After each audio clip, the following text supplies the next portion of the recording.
Salut la famille, aujourd'hui nous allons créer un carnet de reçus, un carnet à souche. Quand je travaille sur les carnets de reçus, j'utilise deux dimensions, 21 sur 9 on aura 3 à la page et 21 sur 7 on aura 4 à la page.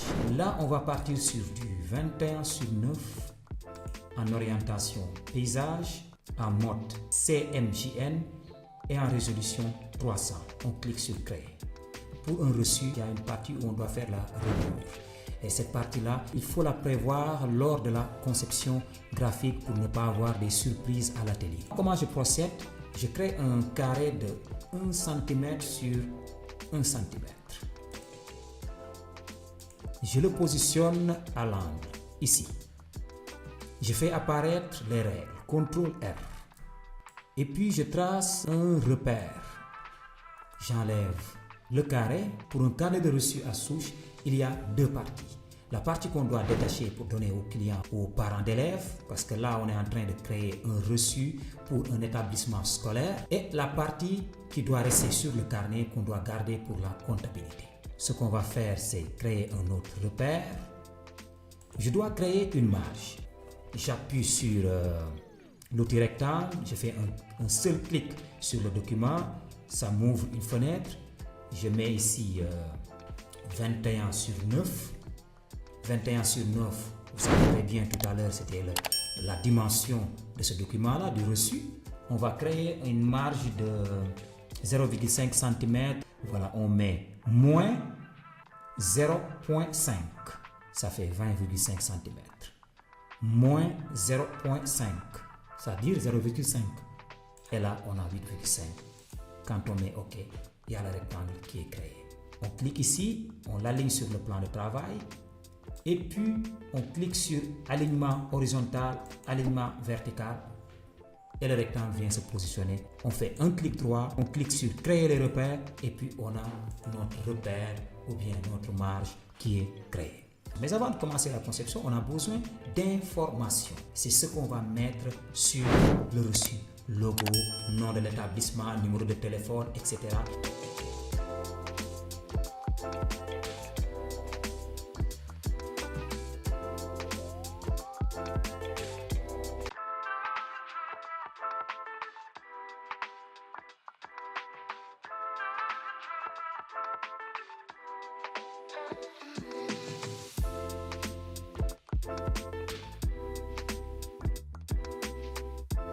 Je ne vous ai même pas expliqué pourquoi j'ai créé la marge tout à l'heure. Tout ce que je vais faire va être à l'intérieur de cette marge-là. Je ne vais pas poser le logo ici. Ça ne se fait pas. Surtout si on est dans le monde de l'impression. Positionner un texte ici ou bien là, ça ne se fait pas.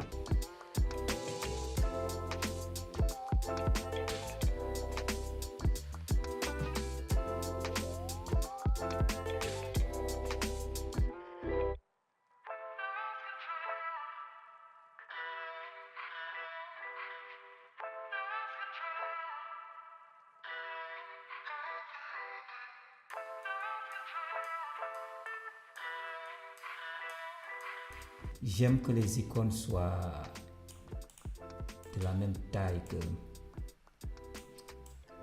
le texte, sinon plus petit. Il faut bien les positionner, il faut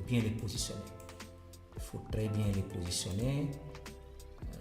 Là, on peut faire venir tout ça, on doit même les aligner. Voilà, et aligner tout ça à gauche, aligner tout ça à gauche. Voilà, il faut que les choses soient alignées. On a l'entête qui est là. Ça, on peut même le mettre en majuscule. On peut aller sur caractère et puis cliquer sur les trois lignes qui sont là. On clique sur ça, on diminue un peu. Voilà, on laisse tout le texte reste en minuscule. Maintenant, il nous reste à mettre les autres infos. Mais avant de mettre les autres infos, on doit mettre le titre en fait du document. C'est un reçu. Et puis on doit mettre autre chose, c'est-à-dire écrire le chiffre le montant en chiffres, autant pour moi, et puis le montant en chiffres. Là j'ai tracé un rectangle, j'ai juste besoin du contour. Pour écrire à l'intérieur, je vais écrire, j'efface tout ça, je vais écrire francs CFA, je vais le mettre en régular. Voilà, je le positionne là. À l'intérieur du rectangle. Voilà, on va créer un autre rectangle, mais on va le créer d'une autre manière. On va sur objet, tracé, décalage. Voilà, j'ai mis moins 0,1. Et puis, il y a un autre rectangle qui s'est créé à l'intérieur. Et là, on vient ici, on diminue un peu, comme ça. Et ici, on va écrire le montant en chiffres. On va diminuer un peu le contour. Voilà, là, je crois que c'est bon. Maintenant, il reste les autres éléments qu'on doit remplir, c'est-à-dire nom de l'élève, classe, etc. Je vais prendre nom de l'élève.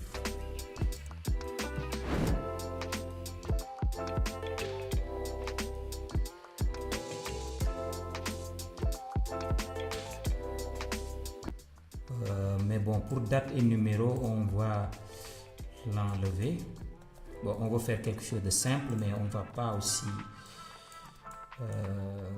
trop simplifier. Donc, on a 3 éléments. On met un Arial régular. Et puis, on met de l'interlignage. Là, c'est bon. Vu qu'on veut quelque chose de simple, on va mettre des pointillés.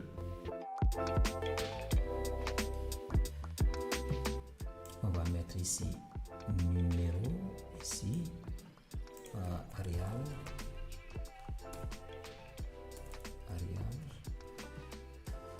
Ok, là on va créer un rectangle. On a besoin juste du contour.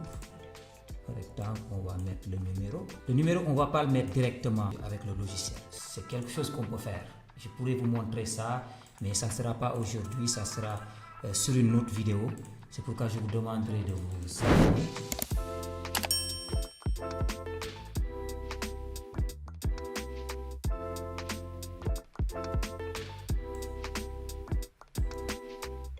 Là, on va mettre la direction ou bien le directeur ou bien le service comptabilité, c'est tout ce que vous voulez. Ça dépend de ce que demande votre client. On pouvait le mettre là pour gagner plus d'espace, mais moi je vais le mettre là parce que je veux que ça s'aligne sur cette ligne là. Je vais faire monter le tout un tout petit peu. Voilà, c'est bon. Je crois que là on a le reçu qui est pour moi déjà prêt. On va créer l'autre partie qui va rester sur le carnet pour l'archivage.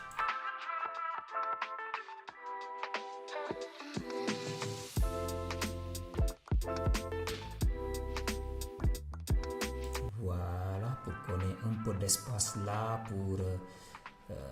pour la perforation. Là, on va masquer les repères pour mieux voir. Le reçu est là, c'est prêt. Ce qui reste à faire, c'est de dupliquer ça sur une page A4. On aura 3 à la page. D'imprimer, de perforer, de couper, d'assembler, de faire les finitions de reliure, aussi de collage.